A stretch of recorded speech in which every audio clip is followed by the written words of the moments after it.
గాయత్రిని చూడ్డానికి వెళ్ళి గుండె పగిలే నిజాన్ని తెలుసుకున్న తాయారు. మరి ఇదంతా ఎలా జరగబోతుంది, అసలు ఏం జరిగింది తెలుసుకోవాలనుకుంటే వీడియోని చివరి వరకు మిస్ కాకుండా అయితే చూసేయండి. అలానే మా వీడియో నేస్తే లైక్ చేయడం మాత్రం మర్చిపోకండి. ఇక్కడ చూస్తే ఇంటికి ముత్తైదువులు వచ్చి ఇంట్లో ఆడవాళ్ళుంటే పిలవండి అని చెప్పేసి బృందావనంలో వాళ్ళని అడుగుతూ ఉంటారు. మాధవ అందరూ ఒకరి ముఖం ఒకరు చూసుకుంటూ ఉంటారు. ఆ ఇంట్లో ఎవరున్నారు, ఎవ్వరూ లేరని చెప్పేసి తాయారు హేళన చేస్తూ ఉంటుంది. ఈలోగానే బయటికి వచ్చి నేనున్నాను అని చెప్పి మహాలక్ష్మి అంటూ ఉంటుంది.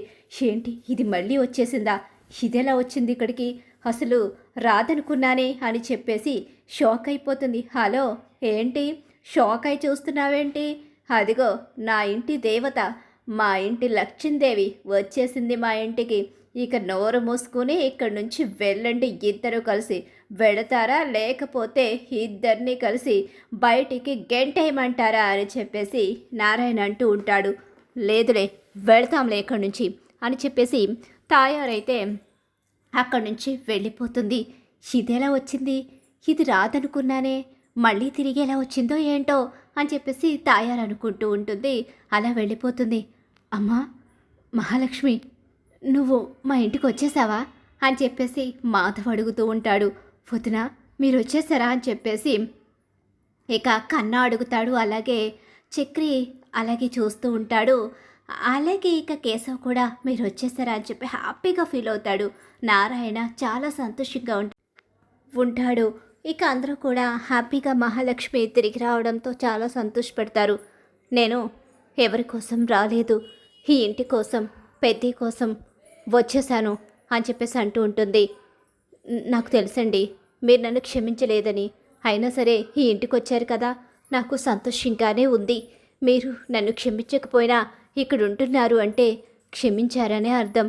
నా కోసం రాకపోయినా వీళ్ళందరి కోసం అయితే వచ్చారు కదా. మా ఇంటి మహాలక్ష్మి మా ఇంట్లో ఉంటుంది, అంతకు మించి కావాల్సిందేముంది నాకు, ఇంతకు మించి నేనేం కోరుకోవడం లేదు. ఈరోజు నా మనసు చాలా ప్రశాంతంగా ఉందని చెప్పి చక్రి హ్యాపీగా ఫీల్ అవుతూ ఉంటాడు. వాడు నువ్వు వెళ్ళిన దగ్గర నుంచి మనిషిలా లేడమ్మా, వాడు నిజంగా చాలా బాధపడుతున్నాడు. కానీ ఏం చేస్తాం, వాడు తప్పు చేశాడు, అందుకే ఎవరం వాడిని సమర్థించలేకపోయాము అని చెప్పేసి ఇక అంటూ ఉంటాడు మాధవ్. అయితే అలా మహాలక్ష్మి ఇంటికి తిరిగి వచ్చేస్తుంది. అందరూ కూడా చాలా హ్యాపీగా ఉంటారు. మహాలక్ష్మి అయితే ఇక చెప్తూ ఉంటుంది కేశవ్ వాళ్ళ దగ్గర కూర్చొని, నేను ఈ ఇంటికి వచ్చాను అంటే బయట వాళ్ళు నా కారణంగా ఈ ఇంట్లో వాళ్ళని అవమానిస్తున్నారు. ఈ ఇల్లు నాకు నీడనిచ్చింది, అలాగే ఈ ఇంట్లో వాళ్ళు నన్ను ఎంతో గొప్పగా చూసుకున్నారు. మీరు చూపించిన ప్రేమాభిమానాల ముందు నేను మీకు ఏమీ చేయలేకపోయాను. ఇప్పుడు నేను గడప దాటి వెళ్ళి మీ అందరూ అవమానపడే పరిస్థితికి తీసుకొచ్చాను.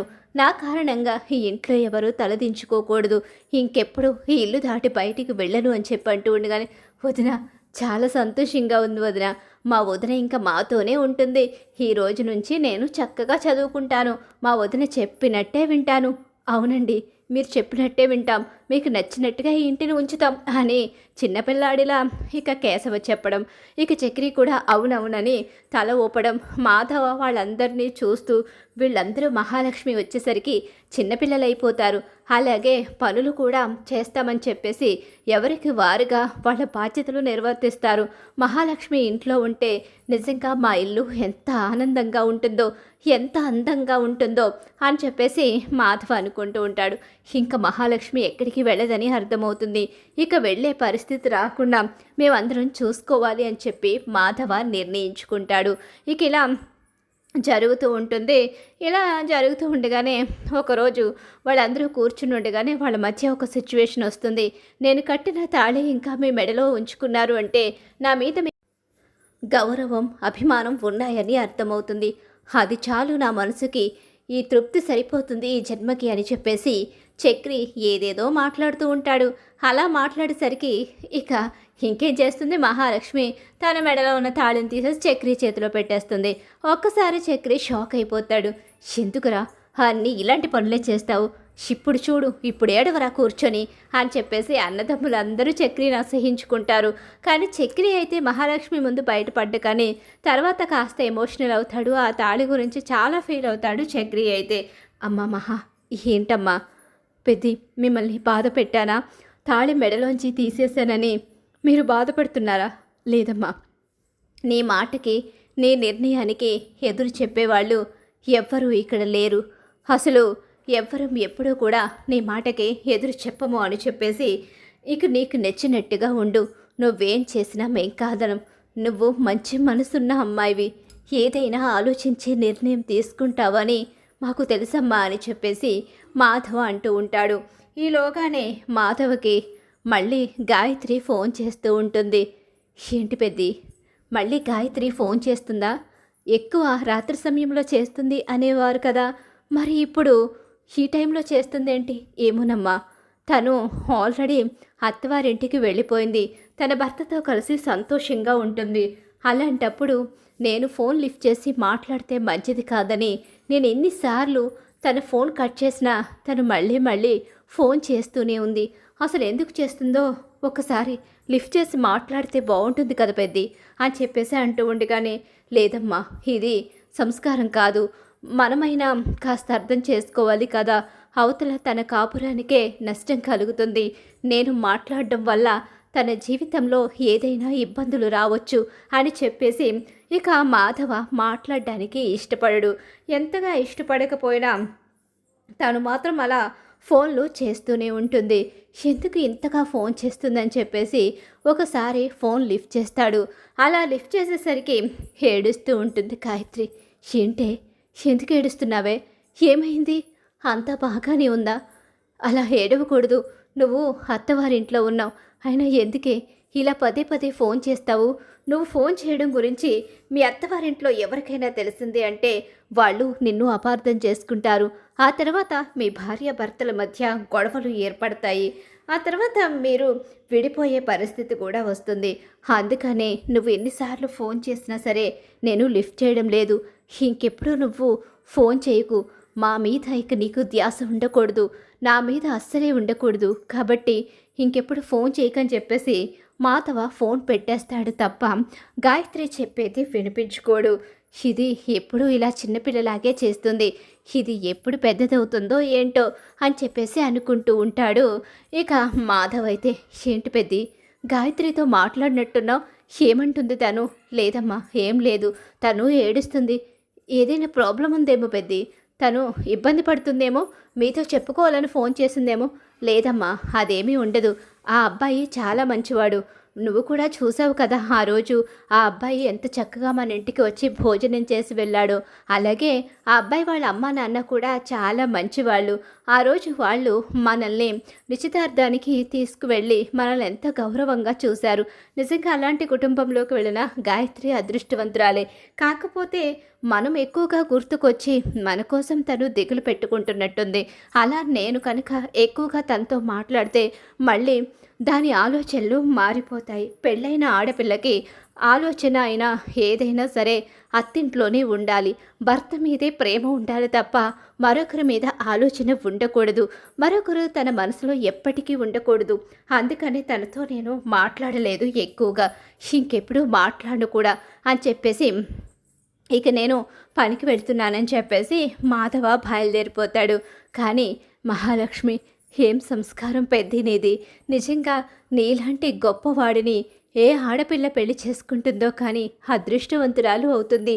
ఆడపిల్లని బాధ పెట్టకూడదని కుటుంబాన్ని ప్రేమగా చూసుకుంటూ కుటుంబం కోసమే కష్టపడి మంచి మనసున్న నీలాంటి వ్యక్తులు ఈ రోజుల్లో ఎవరుంటున్నారు పెద్ది?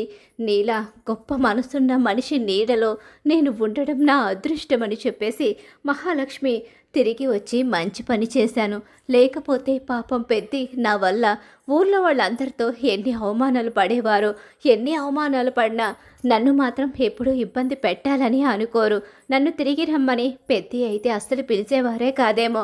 ఎందుకంటే నా సంతోషమే తన సంతోషం అనుకుంటున్నారు కాబట్టి పెద్ది ఎప్పుడు నన్ను బాధ పెట్టడానికి ప్రయత్నించరు.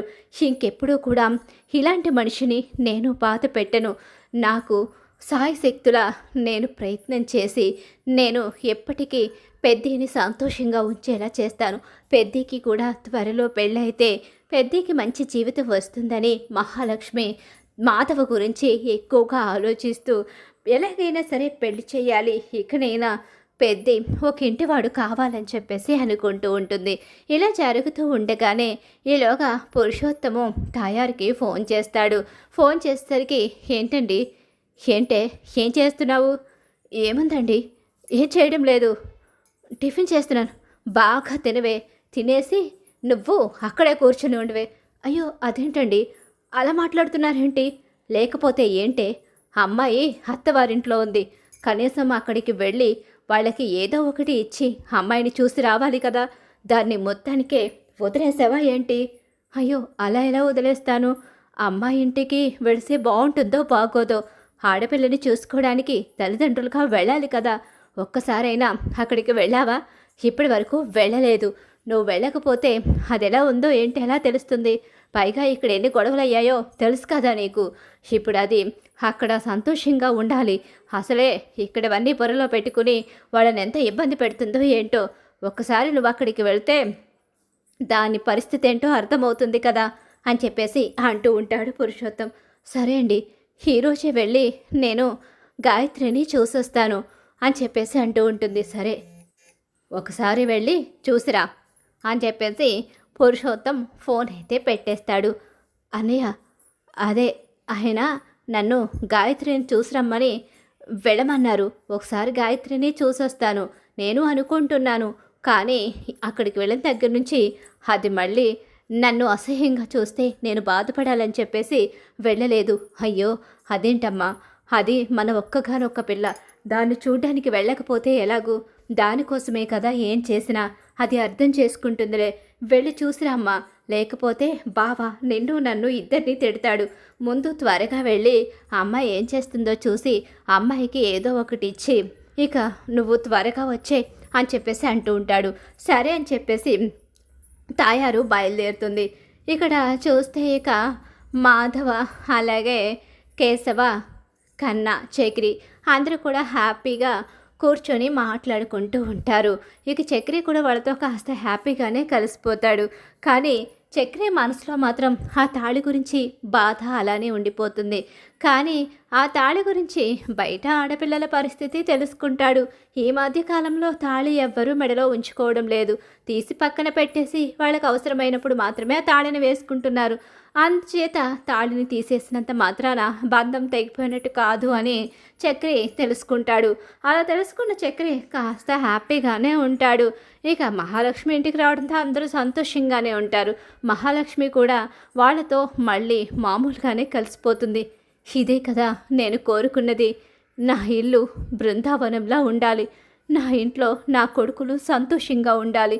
వీళ్ళ సంతోషం కోసమే కదా ఈ గుమ్మం బయట వాళ్ళ కోసం కాపలా కాస్తూ ఒంటరి బ్రతుకుతున్నాను. ఎప్పటికైనా పోయేవాణ్ణి, కానీ ఈలోగా నా నలుగురు కొడుకులు సెటిల్ అయ్యి వాళ్లకు మంచి జీవితాలు వస్తే చూసుకోవాలని ఉంది. ఈ ఇంట్లో కోడళ్ళు తిరుగుతూ ఉంటే ఈ ఇల్లు బృందావనం ఇంకా గొప్పగా ఉంటుంది. ఈ ఇంటిని బాగు చేసి ఈ ఇంట్లో నా కొడుకులు కోడళ్ళు సంతోషంగా ఉంటే చూసుకుంటూ మనశ్శాంతిగా కన్నమోయాలని ఉంది అని చెప్పేసి నారాయణ తన కొడుకులు అలాగే మహాలక్ష్మి సంతోషాన్ని చూసి గుండెల మీద చేయి పెట్టుకుని, నిజంగా నువ్వు మా అమ్మవేనమ్మా, నువ్వు మా ఇంటి మహాలక్ష్మివి అని చెప్పేసి మహాలక్ష్మిని చూసి తృప్తిగా ఇక ఆ మంచం మీద పడుకుని ఆలోచించుకుంటూ ఉంటాడు నారాయణ. అయితే ఇక్కడ చూస్తే ఈలోగా ఇక తాయారైతే గాయత్రి ఇంటి దగ్గరికి రాని వస్తుంది. గాయత్రి అత్తగారు మాంగారు గాయత్రిని అరుస్తూ ఉంటారు. ఏంటి, ఏ పనులు చేయకుండా అలా కూర్చొని ఉన్నావేంటి అని చెప్పేసి అరుస్తూ ఉండగానే, అది కదా అత్తయ్య, చేస్తాను. తానెలా చేస్తుంది, తను పనులు చెయ్యదు కదా, తను పాపం ఆ ఇంట్లో గారాబంగా పెరిగొచ్చింది. ఏ ఇంట్లో పనులు చేయమంటే చేయదు, ఎంతసేపు కూర్చొని ఇక అలా ఫోన్ నొక్కుంటూ ఉండమంటే ఉంటుంది. ఈవిడి గారి మొహంలో వచ్చిన దగ్గర నుంచి అసలు సంతోషమే చూడలేదు. చూడు, ఈవిడి గారు వచ్చింది, మన వాడికి ఉద్యోగం కూడా ఊడిపోయింది, దురదృష్ట జాతకురాలు, ఇలాంటి దాన్ని తెచ్చి మన నెత్తి మీద పెట్టారు, అసలు దీన్ని పెళ్లి చేసుకుని తప్పు చేశావు అని చెప్పేసి అంటూ ఉంటారు. ఇక కొడుకునైతే ఈలోగా తానైతే ఏమీ మాట్లాడు, ఇక అక్కడి నుంచి వెళ్ళిపోతాడు. తాయారు లోపలికి వస్తూ ఉంటుంది. ఇలా వస్తూ ఉండగానే, నువ్వు శనిలా దాపరించావే మా ప్రాణానికి. నిన్ను ఎలా వదిలించుకోవాలో అర్థం కావడం లేదు. నిన్నెవరో ఇష్టపడి ఈ ఇంటికి కోడలుగా చేసుకోలేదు. నీ వెనక ఉన్న ఆస్తిని చూసి చేసుకున్నాం. నీ వెనక ఆస్తి ఉంది. మీ అమ్మ నాన్న కష్టపడేది నీ కోసమే కదా. మీ నాన్న దుబాయ్లో సంపాదిస్తున్నాడని మా వాడు చెప్పాడు కాబట్టి నీ నుంచి వచ్చే ఆస్తి కోసం మేము నిన్ను ఇంటి కోడలుగా తెచ్చుకున్నాం. అంతేకాని నిన్ను నెత్తన పెట్టుకుని ఇక నిన్ను కాలు కింద పెట్టకుండా చూసుకోవడానికి ఎవ్వరూ తెచ్చుకోలేదు. నీ ఆస్తి మా చేతికి వచ్చిన తర్వాత నీతో మాకు అవసరం లేదు, నిన్ను బయటకు గెంటేస్తామని చెప్పేసి అంటూ ఉంటారు. ఈలోగా గాయత్రి ఏడుస్తూ ఉంటుంది. తాయారు అది చూసి షాక్ అయిపోతుంది. ఎందుకు నా జీవితంతో ఎందుకు ఆడుకున్నారు? మా అమ్మ నాన్నల ముందు మంచివాళ్ళుగా నటించారు. మీ అబ్బాయితో సహా అందరూ మంచివాళ్ళని మా అమ్మ నాన్నలు ఈ ఇంటికి నన్ను కోడలుగా పంపించారు. కానీ ఒక వారం రోజులు నన్ను ప్రశాంతంగా ఉండనిచ్చారు. ఆ తర్వాత నుంచి టార్చర్ పెడుతూనే ఉన్నారు. నేను ఒక్కగానొక ఆడపిల్లనే. నాకు ఉన్నదంతా ఈ ఇంటికే ఇస్తారు. అయినా ఆస్తి కోసం తప్ప మనుషుల కోసం ఆలోచించని మీలాంటి వాళ్ళు నా ఇంటి దాకా వచ్చి నా బ్రతుకుతో ఆడుకున్నారు. ఏంటే గొంతులేస్తుందేంటి? గొంతులేస్తే ఇక్కడికిక్కడే చంపేసి నువ్వు ఏ నుయ్యో గుయ్యో చూసుకున్నావని, లేకపోతే నీకేదో రోగం వచ్చిందని మీ అమ్మ వాళ్ళకి నిన్ను పార్సిల్ చేసి పడేస్తాం. మా సంగతి నీకు పూర్తిగా తెలీదు. పాపం మీ నాన్న నా కొడుకు దుబాయ్లో చేస్తున్నాడని చెప్పేసి నిన్ను మాకిచ్చి ఇక ఈ ఇంటికి పంపించాడు. కానీ నా కొడుకు దుబాయ్లో చేస్తున్నా సరే మేము మాత్రం ఆస్తి కోసమే నిన్ను ఈ ఇంటికి తీసుకొచ్చాము. నిన్ను బయటకు గెంటేసే వరకు మేము నిద్రపోము. నీకన్నా కోటీశ్వరరాలైన కోడలు ఇప్పుడు మాకు రావడానికి సిద్ధంగా ఉంది. త్వరలోనే నీ ఆస్తిని నా కొడుకు పేరు మీద నీ బాబు చేత రాయించి ఇక నిన్ను బయటకు గెంటేసి నా కొడుకుకి మరో పెళ్లి చేయడానికి సిద్ధంగా ఉన్నాము అని చెప్పేసి అనేసరికి ఒక్కసారే తాయారికి పెద్ద షాక్ ఎదురైపోతుంది. ఏడుస్తూ ఉన్న తన కూతుర్ని చూసుకునేసరికి గుండెలు పగిలిపోతాయి. కూతురు సంతోషంగా ఇక గొప్పింటికి పంపించాం కాబట్టి ఇక అతను ఎంతో హ్యాపీగా చూసుకుంటాడు అని ఎన్నో కలలు కంటూ ఆ ఇంటికి వచ్చిన తాయారిని కూడా వాళ్ళు నెత్తిన పెట్టుకు చూసుకుంటారు. ఆ ఆస్తిని అనుభవిస్తూ కూతురు కాలు మీద కాలేసుకుని సంతోషంగా బ్రతుకుతుందని చెప్పి ఎన్నో ఆశలతో ఆ ఇంట్లో అడుగు పెట్టిన తాయారికి కూతురు పరిస్థితి, కూతురు దీనస్థితి చూసి ఒక్కసారే షాక్ అయిపోయి ఉండిపోతుంది. నా కూతురు సుఖంగా సంతోషంగా ఉందని ఎన్నో ఆశలతో వచ్చాను. నా మేనల్లుడు మాధవకిచ్చి పెళ్లి చెయ్యలేదు. ఎందుకంటే వాడు కేవలం మేస్త్రి. వాళ్లకు ఎలాంటి ఆస్తిపాస్తులు లేవు. ఆ ఇంట్లో నా కూతురు సుఖపడలేదని ఆ ఇంటి మీద ప్రతిసారి దుమ్మెత్తి పోస్తూ ఆ ఇంట్లో వాళ్ళని మనశ్శాంతిగా బ్రతికనివ్వలేదు. నా కూతుర్ని గొప్పగా బ్రతికే చోటికి పంపించాను అనుకున్నాను. కానీ అనుక్షణం నా కూతురు నరకం చూస్తుందని తెలుసుకోలేకపోయాను. ఇదంతా నా కారణంగానే జరిగింది. నేనే తప్పు చేశాను. ఇది ప్రేమించాను అంటే ప్రేమించిన వాడిని వదిలేయించి నేను గొప్పింటి వాళ్ళని చెప్పి ఈ ఇంటికి పంపించి దీన్ని నరకంలో తోసేశాను. నేను వచ్చాను కాబట్టి సరిపోయింది. లేకపోతే వీళ్ళు నిజంగానే నా కూతురు శవాన్నే నాకు పార్సల్ చేసేవాళ్ళేమో. తప్పు చేశాను దేవుడా. నా మేనల్లుడి విషయంలో చేసిన తప్పుకి నాకు ఇలాంటి శిక్ష విధిస్తావా? నిజంగా చాలా చాలా బాధపడుతున్నాను. నిజంగా నువ్వు నాకు చాలా పెద్ద శిక్ష వేశావు. నా కూతుర్ని ఈ విధంగా బాధ పెడుతూ నేను చేసిన తప్పుని నా కళ్ళ ముందు కనిపించేలా చేశావు. నిజంగా ఇప్పుడు ఏమీ చేయలేని నిస్సహాయరాల్లా నన్ను నిలబెట్టి అనుక్షణం నన్ను, నా కూతుర్ని, నా కుటుంబాన్ని ఏడుస్తూ బ్రతకమని చెప్పి మాకు శిక్ష విధించావా? అనుక్షణం ఆ కుటుంబంపై దుమ్మెత్తి పోస్తూ ఆ కుటుంబాన్ని మనశ్శాంతిగా బ్రతకనివ్వలేదని ఇంత పెద్ద శిక్ష వేశావా అంటూ కుప్ప కూలిపోతుంది ఇక తాయారైతే. అలా తాయారికి కూతుర్ని చూడ్డానికి వెళ్ళి గుండె పగిలే నిజాన్ని తెలుసుకుని ఇక దెబ్బకి షాక్ అయ్యి తను చేసిన పాపాలన్నిటినీ తలుచుకొని ఇంకా ఏం చేయాలో అర్థం కాని అయోమయం పరిస్థితిలో పడిపోతుంది. వెర్రవేగిన తాయారికి దిమ్మ తిరిగే షాక్ అయితే ఎదురవుతుంది కూతురు గాయత్రి విషయంలో. అలా గాయత్రి పెళ్ళైన వారం రోజుల నుంచి ఎన్నో కష్టాల్ని అయితే ఎదుర్కొంటూ ఉంటుంది. తాయారికి బుద్ధి రావాలని, అలాగే చక్రి, మహాలక్ష్మి కలవాలని ఎవరైతే కోరుకుంటున్నారో వాళ్ళు మా వీడియోని తప్పకుండా లైక్ చేసేయండి.